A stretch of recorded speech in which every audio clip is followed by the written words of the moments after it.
नमस्कार. निवेदक विठ्ठल पवार या माझ्या यूट्यूब चॅनलमध्ये आपल्या सर्वांचं मनापासून स्वागत करतोय. जागतिक महिला दिनाच्या कार्यक्रमाचं सूत्रसंचालन कसं करावं, या कार्यक्रमाचं भाषण कसे करावे याबद्दलचा मार्गदर्शन पर व्हिडिओ या ठिकाणी मी देत आहे. तरी निवेदक विठ्ठल पवार या यूट्यूब चॅनलवर जर तुम्ही नवीन असाल तर माझ्या यूट्यूब चॅनलला आपण सबस्क्राईब करावे ही प्रथमतः आपल्याला विनंती करतोय. चला तर पाहूया जागतिक महिला दिनाच्या कार्यक्रमाचं भाषण कसे करावे किंवा सूत्रसंचालकानं कार्यक्रमाचं सुरुवातीला स्वरूप त्यानं माहिती करून घ्यावं आणि त्या स्वरूपाबद्दल अर्थात त्या कार्यक्रम ज्यांच्यासाठी आयोजित केलेला आहे त्यांच्याबद्दल स्वरूप सूत्रसंचालकाला सांगता यायला हवं. स्वरूप आणि भाषण हे एकच आहे हे आपण समजून घ्या. नारी शक्ती प्रतिष्ठान यांनी आयोजित केलेला जागतिक महिला दिनाच्या कार्यक्रमाच्या प्रसंगी उपस्थित व्यासपीठावरील मान्यवर, उपस्थित सर्व महिला भगिनी यांना प्रथम जागतिक महिला दिनाच्या शुभेच्छा देतो. असं म्हणतात, कोणत्याही यशस्वी पुरुषाच्या पाठीमागे एका स्त्रीचा हात असतो. स्त्री आणि पुरुष ही समाजरथाची दोन चाकं आहेत. ही दोन्ही चाके जर एकसंध असतील तर समाजाचा विकास होऊ शकतो. जगभरातल्या कला, क्रीडा, साहित्य, राजकारण, सहकार या सर्व क्षेत्रामध्ये कार्य करणाऱ्या माता भगिनींनी आणि स्त्री शक्तींच्या कर्तृत्वाला सलाम करण्यासाठी आपण 8 मार्च हा जागतिक महिला दिन म्हणून या ठिकाणी साजरा करतोय. कालखंडानुसार या देशातल्या स्त्रियांच्याकडे पाहिलं तर स्त्रियांच्या प्रगतीचा आलेख हा उंचावत असताना आपल्याला पाहायला मिळतोय. प्राचीन कालखंडापासून ते आधुनिक कालखंडापर्यंत स्त्री शक्तीच्या कर्तृत्वाचा आलेख पाहिला तर तो दिवसेंदिवस वाढतच चाललेला आपल्याला पाहायला मिळतोय. आज आपण जागतिक महिला दिन साजरा करत असताना स्त्री शक्तीच्या कर्तृत्वाचा आदर्श घेणं गरजेचं आहे. प्राचीन कालखंड पाहिला तर आमच्या देशामध्ये स्त्रियांच्याकडे एक उपभोगाची वस्तू म्हणून पाहिलं जात होतं. स्त्रियांना मूल जन्माला घालणं आणि त्यांचं लालन पालन पोषण करणं इतकेच अधिकार मर्यादित होते. अशा कालखंडामध्ये चूल आणि मूल या दोन गोष्टीशीच स्त्रियांचा संबंध जोडला जात होता. आपल्या देशामध्ये जर स्त्रियांच्या बाबतीत पाहिलं तर सूर्यास्तानंतर स्त्रियांनी घरातून बाहेर पडणं म्हणजे पाप मानलं जात होतं. पण या देशातील काही क्रांतिकारक स्त्रियांनी या वस्तुस्थितीला छेद देण्याचं काम केलं. यातूनच स्त्री स्वातंत्र्याची चळवळ खऱ्या अर्थानं पुढे आली. प्राथमिक स्तरावरती शिक्षण घेणाऱ्या स्त्रियांची संख्या दिवसेंदिवस वाढत गेली. स्वतःच्या कर्तृत्वाचा ठसा उमटून समाजामध्ये स्वतःचं आगळं वेगळं स्थान निर्माण करण्याचं पवित्र कार्य स्त्री शक्तीनं केलेलं आहे. आज जागतिक महिला दिन साजरा करत असताना त्याच स्त्री शक्तीच्या कार्याचा आदर्श तुम्ही आम्ही सर्वांनी घेतला पाहिजे. कारण स्त्री ही पुरुषाच्या बरोबरीनं खांद्याला खांदा लावून समाजामध्ये प्रगल्भपणे, निर्भीडपणे काम करताना आपल्याला पाहायला मिळत आहे. जागतिक महिला दिन अर्थात स्त्रीत्वाचा उत्सव खरं तर रोजचा दिवस प्रत्येक स्त्रीचा असतोच. तिच्या आत्मसन्मानाचा आणि तिच्या कसोटीचाही, केवळ स्त्री आहे म्हणून भोगाव्या लागणाऱ्या वेदनेचा आणि ती स्त्री आहे म्हणून अनुभवता येणाऱ्या सर्जनत्वाचाही. महिला दिनाच्या निमित्तानं स्त्रीभ्रूण याविषयी जागृती केली तर निश्चितपणानं उमलणारी कळी ही पुरुषांच्या बरोबरीने काम करेल. अभिमानानं सांगेल, कोमल है लेकिन कमजोर नाही. हाच आदर्श जर या महिला दिनाच्या निमित्तानं आपण ठेवला तर उद्याची कल्पना चावला याच मातीतून आपल्याला निर्माण होईल आणि अभिमानानं म्हणेल, मला अभिमान आहे एक स्त्री असण्याचा, समाजाला घडवण्याचा.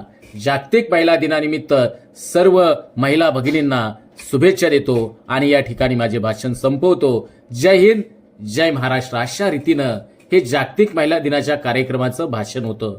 सूत्रसंचालकानं हे स्वरूप सुरुवातीला सांगितलं तरी चालेल. तर जागतिक महिला दिनाच्या निमित्तानं नारी शक्ती संस्थेमध्ये विशेष कार्यक्रम या ठिकाणी आयोजित केला आहे.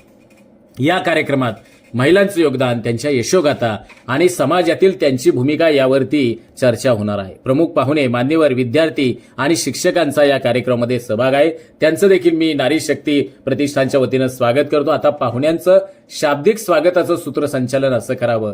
प्रत्येक यशस्वी पुरुषाच्या मागे एक खंबीर स्त्री असते, पण आता स्त्रिया सर्व क्षेत्रामध्ये गरुड भरारी घेत आहेत. त्या स्वतःच्या जोरावरती आज पुढे चालले आहेत. आजच्या या विशेष कार्यक्रमास उपस्थित असलेल्या आपल्या प्रमुख पाहुण्यांचं आपण स्वागत करणार आहोत. आता पहिले पाहुणे जे मुख्य असतील तर त्यांचं स्वागत सूत्रसंचालकांना असं करावं. स्वागत करूया आदरणीय बाळासाहेब जाधव, जे आपल्या समाजासाठी निरंतर कार्यरत आहेत. त्यांचे विचार आपल्याला नवी प्रेरणा देतील. त्यांच्या टाळ्यांच्या गजरामध्ये त्यांचं स्वागत नारी शक्ती प्रतिष्ठानच्या वतीनं या ठिकाणी करूया. आता दुसऱ्या पाहुण्यांचं शाब्दिक स्वागत निवेदकाने असं करावं. स्त्री शक्तीच्या गौरवासाठी सदैव कटिबद्ध असलेले सचिनराव शिंदे यांचं देखील मी मनापासून स्वागत करतो. आपल्या जोशपूर्ण टाळ्यांनी त्यांना या ठिकाणी मान देऊया. आता कार्यक्रमाची अध्यक्षांची निवड, कार्यक्रमाला यशस्वी मार्गदर्शन मिळावे यासाठी अध्यक्षपदासाठी आपण सचिनराव जाधव यांची या ठिकाणी निवड करत आहोत. त्यांचे बहुमोल मार्गदर्शनानं आजचा कार्यक्रम अधिक प्रेरणादायी होईल अशा रीतीनं अध्यक्षांची निवड या ठिकाणी सूत्रसंचालकानं हे बोलावं. 4 दीप प्रज्वलन आणि प्रतिमा पूजन या प्रसंगी निवेदन असं करावं, ज्ञान आणि प्रकाश हेच खरं स्त्री शक्तीचे प्रतीक आहे. याच विचारानं आपण दीप प्रज्वलन करून या कार्यक्रमाची मंगलमय सुरुवात या ठिकाणी करणार आहोत. मी मान्यवरांना दीप प्रज्वलनासाठी आणि प्रतिमा पूजनासाठी आमंत्रित करतोय. या ठिकाणी आता दीप प्रज्वलन आणि प्रतिमा पूजन मान्यवरांचा नामोल्लेख सूत्रसंचालकाने या ठिकाणी करून आजचा जागतिक महिला दिनाच्या कार्यक्रमाचा शुभारंभ दीप प्रज्वलनानं आणि प्रतिमा पूजनानं या ठिकाणी होतोय. उशक काल होता होता काळ रात्र जाहली, अरे पुन्हा आयुष्याच्या पेटवा मशाले अशा रीतीनं सूत्रसंचालकांना त्या ठिकाणी बोलावं. आता 5 स्वागत गीत. कुठलाही कार्यक्रम असेल तर सुरेल सुरुवातीशिवाय तो खरं तर अपूर्णच असतो. चला तर मग आपल्या विद्यार्थिनी या ठिकाणी सादर करतायत एक जबरदस्त स्वागत गीत आणि या स्वागत गीताचा आनंद आपण या ठिकाणी घेऊया आणि आलेल्या पाहुण्यांचं स्वागत या स्वागत गीताच्या माध्यमातून होतंय आणि ते स्वागत गीत सादर होतंय. 6 प्रास्ताविक. कार्यक्रमाचा उद्देश स्पष्ट करण्यासाठी आणि त्यामागील भावना मांडण्यासाठी मी आदरणीय बाळासाहेब शिंदे यांना विनंती करतो त्यांनी प्रास्ताविकपर शब्द सादर करावेत. 7 सत्कार समारंभ. समाजासाठी योगदान देणाऱ्या स्त्रियांना गौरवणं हा आजच्या कार्यक्रमाचा प्रमुख उद्देश आहे. चला तर आपण या ठिकाणी सत्कार समारंभाला सुरुवात करूया. तर 1 बाय 1 सत्कार संयोजकांच्या मान्यवरांच्या शुभहस्ते संपन्न करावा. आता विद्यार्थी भाषणे आणि मनोगते याचं सूत्रसंचालन असं करावं. विद्यार्थ्यांचे विचार हेच उद्याच्या उज्ज्वल भविष्यासाठी मार्गदर्शक असतात. चला तर मग आपण आपल्या विद्यार्थ्यांचं मनोगत ऐकूया. या ठिकाणी विद्यार्थ्यांचं मनोगत लगेच दुसऱ्या विद्यार्थ्याचं मनोगत असं सूत्रसंचालकाने त्या ठिकाणी निवेदन करावं. आणि 9 आभार प्रदर्शन. प्रत्येक कार्यक्रमाचा शेवट हा कृतज्ञतेच्या शब्दांनी करावा लागतो. मी आभार प्रदर्शन करणाऱ्या सन्माननीय राजेश जाधव यांना विनंती करतो की त्यांनी आपल्या मोलाच्या शब्दांनी आलेल्या मान्यवरांचं कृतज्ञतापूर्वक आभार व्यक्त करावेत. तर या ठिकाणी असं सूत्रसंचालकांना बोलावं आणि कार्यक्रमाचा समारोप म्हणजे जो कार्यक्रम झालेला आहे त्याचा आशय सूत्रसंचालकाला 40-50 सेकंदामध्ये सांगता यायला हवा. तो देखील अत्यंत कमीत कमी वेळेत कमीत कमी शब्दामध्ये.